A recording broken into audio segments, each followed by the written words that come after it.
Serially produced, fair data is the key ingredient to enabling tribological results for scalable machine learning-based analyses and potentially solving tribology's greatest challenges, which will of course lead to a more sustainable world economy.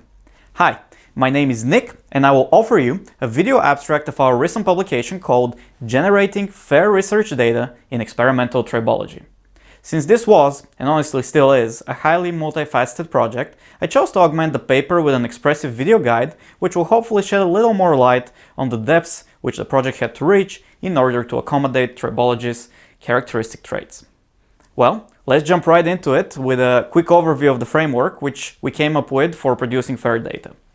A few slides from now, I will explain how domain experts in tribology, ontology engineers, and electronic lab notebook developers came together to produce a pipeline for digital knowledge representation, its recording and sharing, all with the sole aim of enabling lab scientists to seamlessly capture and share fair data. But more on that in a little bit.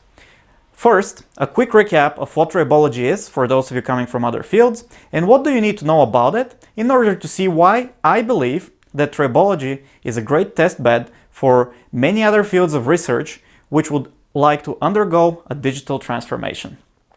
Tribology, that is the science and engineering of contacting objects in relative motion, which tackles the challenges of friction, wear, and lubrication in objects ranging from heavy industrial machinery, high-tech electronics in outer space, or even to biomedical applications such as the joints in my body, which incidentally I keep moving. There are two very important factors in our discipline to consider. First, friction and wear are not properties of any particular object, but rather a system response, which means that they're a function and outcome of all circumstances surrounding a frictional contact. So, for example, lubricants that would work well in cold weather would not work so well in hot weather, and vice versa. Or a lubricant for outer space applications will not work so well in a humid atmosphere.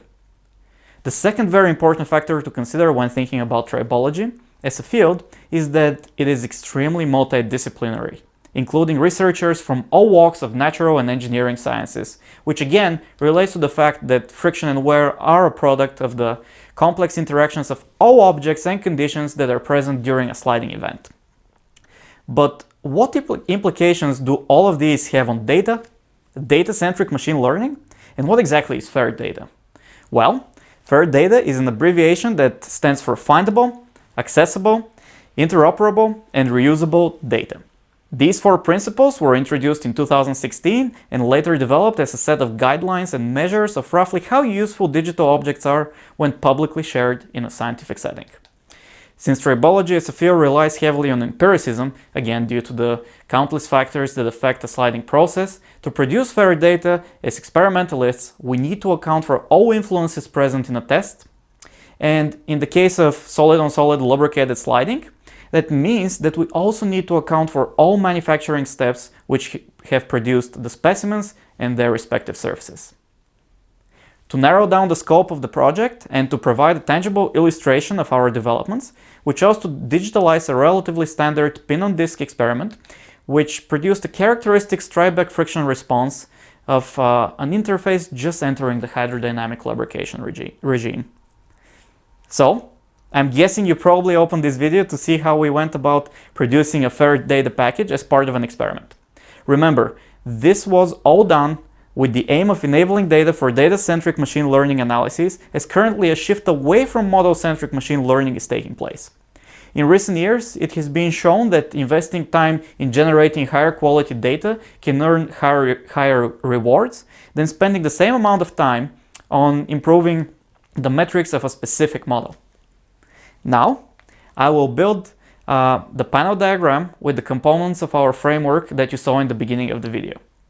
The driving philosophy of the system is that data and metadata have to be collected and recorded as close to the data-producing source as possible. And as such, fair data cannot be an afterthought, but rather it is an integral part of each experiment and the key to scalable machine learning. Each solution that I will present has gone through testing for at least one of our processes or tools, with the vision of scaling the techniques to the rest of the lab. The first and most important condition for what we did was to make sure that everyday lab work will only get easier after the digital transformation and will not require any extra training or special knowledge.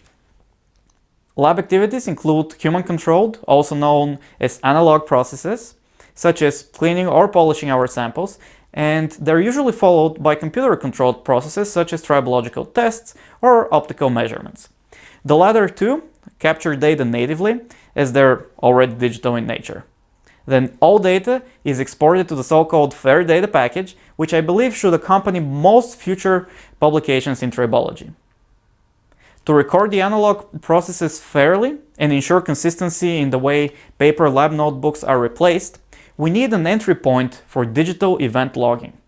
For our cleaning procedures, part of our experiment, we developed a guided user interface on a tablet screen, which lets experimentalists record their actions in a formalized manner while still offering the input of additional free comments.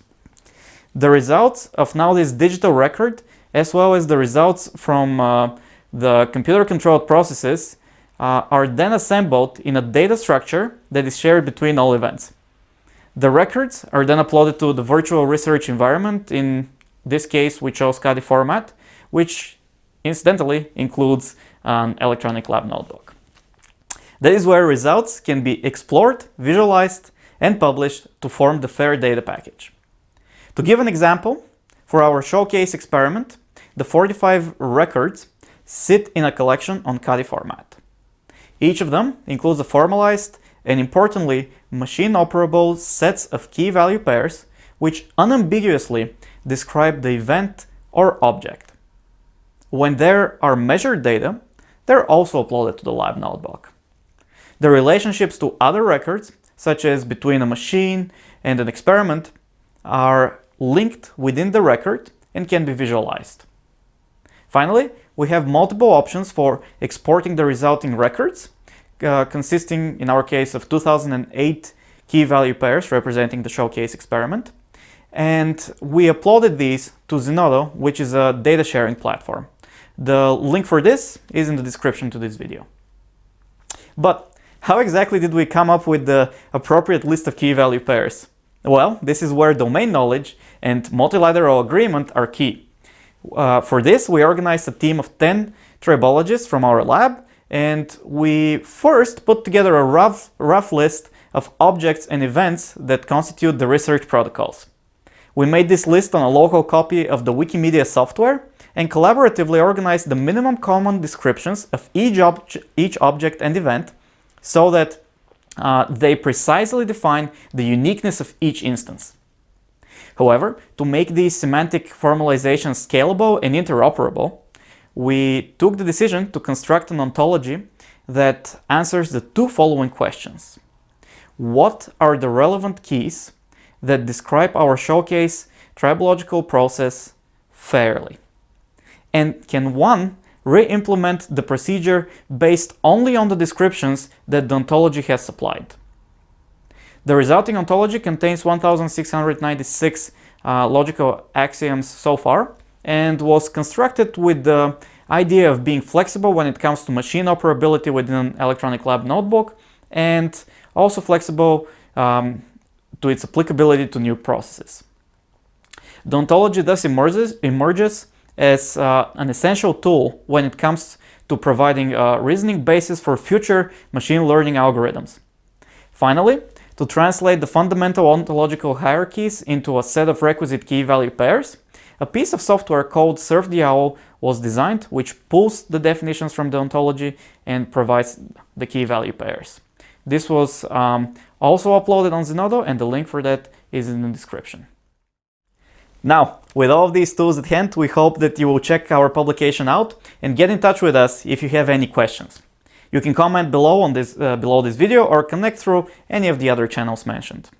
After all, I believe that the quest for producing fair research data requires the efforts of the entire tribological community so that we amass a pool of data that will enable us to then apply scalable machine learning techniques with the aim of lowering the impacts of solvable global tribological problems. With that, I thank you very much for your time and I hope to see you soon. Goodbye!